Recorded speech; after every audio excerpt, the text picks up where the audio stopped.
What is up, guys? Welcome back to After the Credits, the review show that no one asked for. And I mean, no one asked for. Today we are talking about Sly 3, Honor Among Thieves. I will say the Sly 1 and Sly 2 were both very mediocre games in my opinion. They weren't anything special, so I guess we will find out if Sly 3 is any better. So, without further ado, let's dive in and start talking about Sly 3. So we'll start off the conversation with the game's plot. Very, very simple plot here in this game. Thankfully, though, they did change the story a little bit from the first two games, which were almost copy-pasted from 1 and 2. This game actually changes it up a little bit, and the game starts you out with Sly, Murray, and Bentley doing a mission on an island to access the Cooper family vault, I should say, as my voice cracks like a toddler.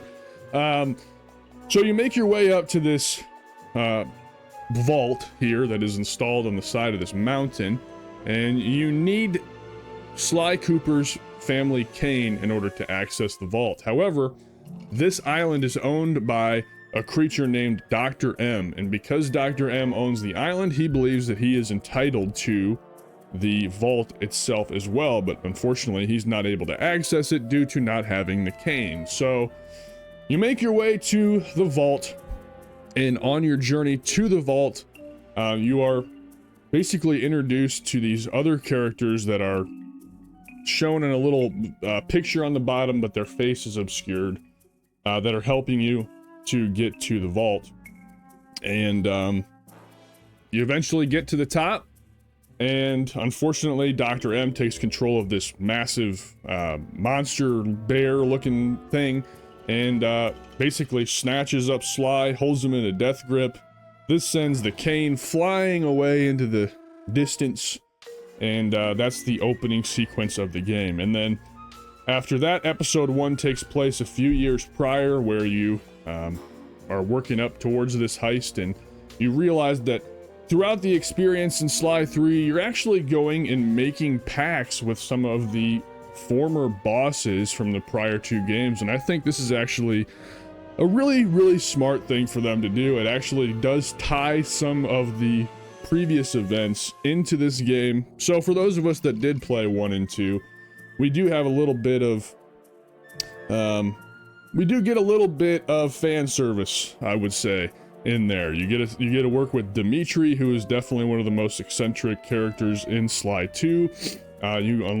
You get to work with the Panda King as well, who was one of the most memorable bosses from Sly 1. So I think that they chose the right two bosses to work with. And then you also bring on Penelope, who has not been in the game before, but she's basically an RC car drone expert. And that becomes your full crew for this game. Oh, and you get the Guru as well, which is a whole sub-storyline with Murray that I'm not going to really go into because it's really not important. But all in all, I think the plot has been improved in this game, but overall, your main goal is just get back to where the intro took place and actually access the Cooper Vault. And that's the main plot point that kind of keeps the game going. All that being said, though, this game took me forever to beat, just simply because the plot is so basic. It was a game that I could easily pick up, do a couple missions, and then put down, play something else, come back weeks later, play a couple missions, and put down, come back. So I actually started this game at the end of May, and we just finished it here at the end of August. So took a very long time, was very drawn out, but the game is not all that long. I think it's a 12-hour story. I just broke it apart into a fucking large range of time, just because I wasn't really prioritizing the game at any point in time. Now, that being said, I think the gameplay in this game is actually far superior to the previous two games as well. It's much closer to the way the gameplay worked in Sly 2. However, we do have some additional characters here in this game that were given mechanics as well to make the gameplay more diverse, and I think that's a good thing. They've stepped up the gameplay in every iteration of this game, which is very appreciated for me, at least. You have full control of Sly, Bentley, and Murray throughout the environments of the game that you explore with, and they all have different strengths and weaknesses, very similar to how they did in Sly 2. But you also do have to play as Panda King from time to time and Dimitri from time to time, and they also have their own unique skill sets as well that just make for a pretty diverse set of gameplay experiences here, which is even far expanded beyond what was on offer, I should say, in Sly 2 as well. So all of that stuff is good. They really tried hard to vary the gameplay up, because at the end of the day, just playing as Sly and going from rooftop to rooftop, going down, pickpocketing an enemy, killing the enemy, and then making your way to your waypoint does get relatively old from time to time. So having these other characters in here to add some variety was very, very appreciated, and I was happy that they were there. And ultimately, all of that led me to believe this game has the best gameplay in the trilogy, kind of bar none. It's just a lot more diverse, a lot more things to do, and it does enough to keep you engaged, because you never really know what you're going to be doing next. One of the best gameplay improvements that they made in this game is you can actually pickpocket enemies with Murray and Bentley in this game as well. In Sly 2, you could only pickpocket to get the items and things like that with Sly, but they added pickpocket mechanics for Murray and Bentley, which was very nice for the overworld exploration. You didn't always have to use Sly if you didn't want to. You were able to actually get those items with Bentley and Murray as well, which was very good. But yeah, I mean, they added things like a lot of plane levels in this game, which weren't really that enjoyable, but they were there. Obviously, RC car levels with Penelope that were pretty fun to do. Dimitri is a diver, so you get to do some underwater levels with him in first person, which was kind of unique. And then the Panda King, just the explosive expert, you know, so he's basically Murray, but with fireworks. And so it was diverse enough, like I said, to keep things moving. I know I'm lingering on this a little bit too long, but it's a big improvement, is what I'm trying to get at. The gameplay here is much better than what I've experienced prior. Now, the music in this game, the soundtrack is very minimalist, I would say. It's not a soundtrack I would ever go back to listen to or anything, but it fits the theme and the aesthetic that the game is putting out perfectly fine. There's nothing crazy here. It's just your standard 3D action, you know, character action game affair. Nothing super memorable or anything like that. The sound effects all works as intended. No complaints with the sound design, which is very good. I usually don't have complaints with the sound design in games, so they usually kill their respective roles, but there's not a certain track that I'm going to go back to and listen to from this soundtrack under any circumstances. It's just very right in the middle of the road. Does its job well, but nothing memorable. Now, I will say at the conclusion of this game, it almost seems... I'm not going to go into spoilers. I don't do that on this show, but, you know, you can find it on the internet. But it does kind of go into the... It almost ends in a way that it feels like this is supposed to be the last game that they make. With a little hint at the end that there may be potential for something in the future, but this would have been, I would say, a pretty good capper on the entire series. Unfortunately, they did end up making a game on the PS3, Thieves in Time, that we'll get to in the future. So we'll see what happens there, but I think that the trilogy itself is definitely, would have been a good stopping point. So how that's going to affect the game on the PS3, we'll figure out as we get to that. But this game took me 3 months to beat. I don't have any intention of starting Thieves in Time, the 4th game, for a while, just because I was very unmotivated to continue through this game, as it were. So I'm not really in a rush to dive back into Sly anytime soon. I'm just really happy that this game's kind of off my list, off my radar.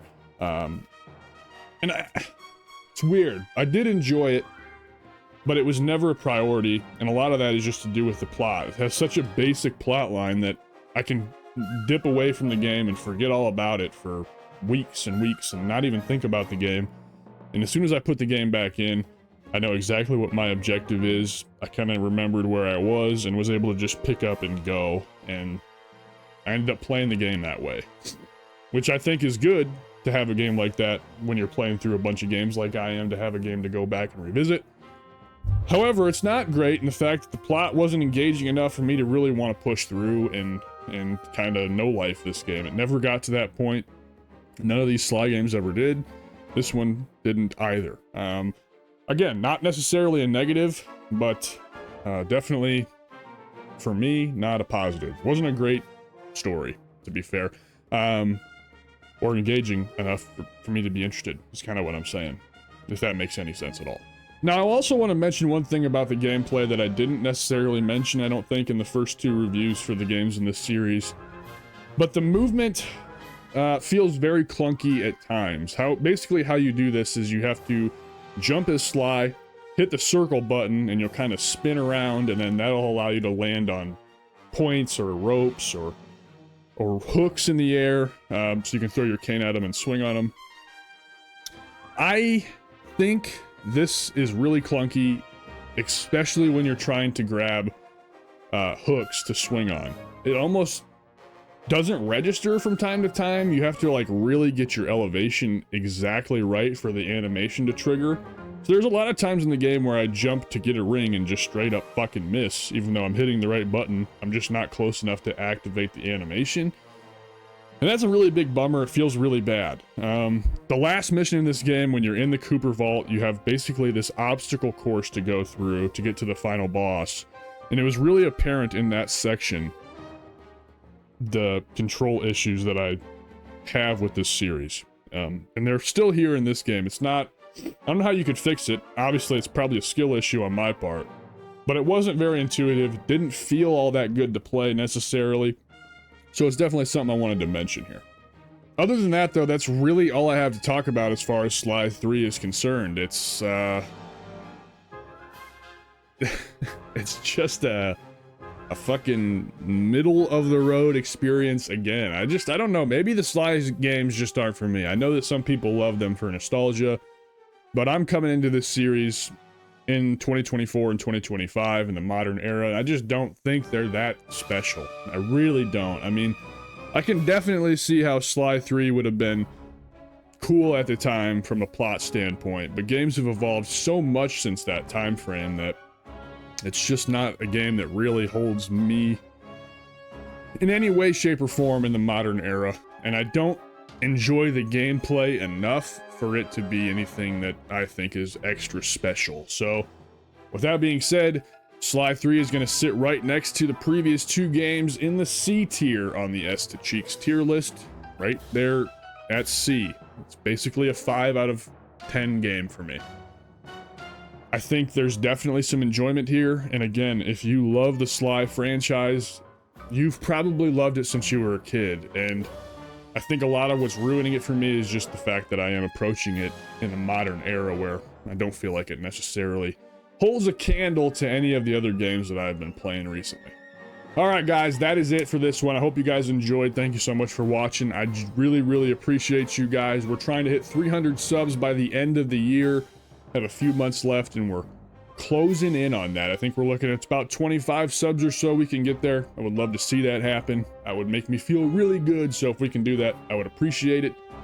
We will continue Soulstone Survivors Golden Tee weekly, and we're kind of getting down to the wire with Atomic Heart as well. So I'm hoping to get an Atomic Heart after the credits out relatively soon as well. So we're going to keep plugging away at that and see where we can get. But other than that, that is all I got for you guys today.